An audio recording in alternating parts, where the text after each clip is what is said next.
Welcome back to our channel, ladies and gentlemen. President William Samoei Ruto is supposed to jet outside the country, destination the neighboring country, Uganda. And while it is very normal for the president to travel, and I know that he has traveled to Uganda several times, this particular visit is very crucial to William Ruto and to the Nyanza people. Now, while William Ruto embarked on a 4-day development tour in Nyanza, there were several things that he wanted to tackle.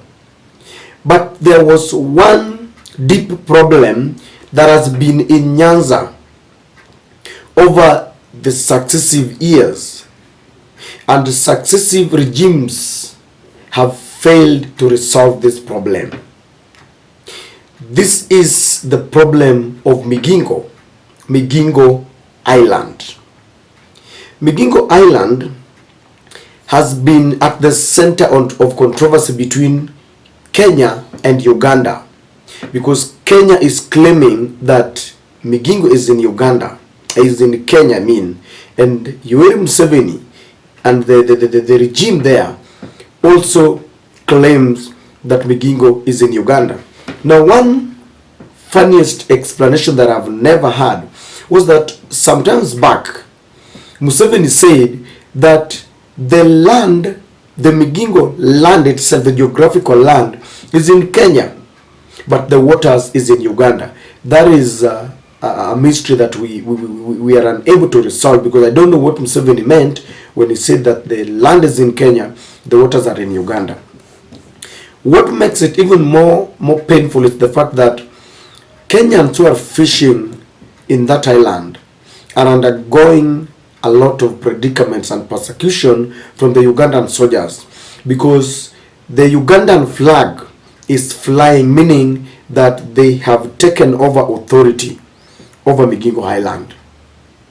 And so when William Ruto went to Nyanza, in Homa Bay to be very precise, one of the problems that the Kenyans there, the Nyanza residents, told him was that they wanted him to use his authority to resolve that problem.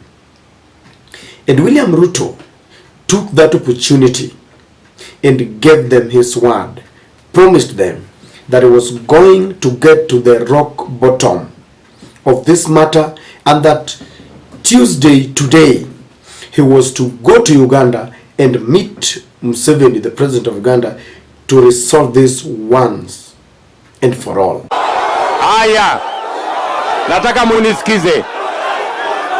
Si mnajua mimi ndio commander in chief? Ama ndio mnajua hivyo?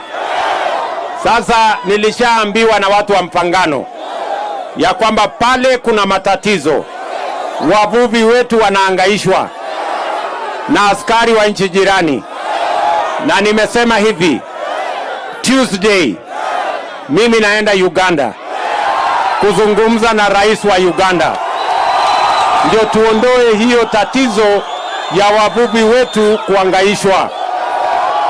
Si mtanifuatilia? Mimi nitakuwa Uganda Tuesday, ili tuhakikisha kwamba kisirani tuondoe. Sisi tunataka ujirani mwema. Ladies and gentlemen, if you are watching our channel for the first time, please take a second or two and subscribe to our channel. Click the notification bell and like our videos. Then share our videos if you can. I will not forget to request you to bear with my voice, because I've got some flu. Homa inanimaliza kidogo, but I'm recuperating. And this is the reason I'm telling you that this particular visit is a special one to President William Ruto. It is going to expose William Ruto, because the Migingo problem has been there over the years. In I think it was in the year 2008, WikiLeaks reports from the US indicated that the late president Mwai Kibaki was very silent about Migingo because he wanted to show Raila who the boss was. He wanted to show Raila that he is the commander-in-chief of all the armed forces. And I remember Raila was prime minister. And there was that bit of a problem that it was a shared government, nusu mkate, a coalition government, where on paper it was written that they were sharing power on a equal basis, half-half. And Raila wanted to be consulted in everything that they were doing. But in practice, those who were around Mwai Kibaki frustrated Raila to show him that Kibaki was the president. So they extended that to the predicaments of the Nyanza people. Even Uhuru Kenyatta, after the handshake, could not resolve the Migingo problem. And I remember there were several promises from the then Interior Minister Fredo Kengo Matiang'i that they were going to ensure that this was resolved. And so when William Ruto came up very courageously and promised the Homa Bay residents there that he was going to resolve this, all eyes are on him. And very many people are saying that you only trust Ruto at your own peril. That William Ruto has got penchant of being very dishonest in dealing with his people. And most people termed his promises as mere campaign gimmicks because Ruto knows what he should say where. When he was in Nyanza, he made it very clear that he was not campaigning, he didn't go there for politics, but only to launch development projects. But he also took that opportunity to tell Raila that Raila owes him some debt and should pay in 2027. He also opened a UDA office in Homa Bay. So in as much as he termed his tour as development, it was also full of politics, because apart from the fact that William Ruto is a leader, he is also a politician. So you cannot, politics and development are inseparable. So people are looking and watching. Is he really serious that is going to resolve this problem? Because the way he was talking, he was very sure that he's going to confront Museveni with facts. They are going to sit down to ensure that the prolonged predicament that have been facing the Nyanza resident there is going to come to an end. And if it doesn't resolve it, then people are going to say, this is going to corroborate what people have been saying, that William Ruto is a liar, because very many people don't trust him. Remember when he was campaigning, he accused Uhuru regime that they were responsible for the high cost of living. And he told us that when he comes to power, after 100 days, the basic commodities will have their prices coming down. But things are the exact opposite. And people now know that whenever he is campaigning, he will tell you what you need to listen to. And this is a test to him, because when he comes back, people need to know a report. He might just forget it because he spoke there and everything went silent. The other thing that people are looking at, there are allegations that they had a silent handshake with Raila Odinga in a bid to resolve and cool tempers, because after the police butchered people on the street and Kisumu residents were retrieved from their houses and they were being killed, sources indicate that Raila was really angered, and he decided to agree to talk with William Ruto for the sake of peace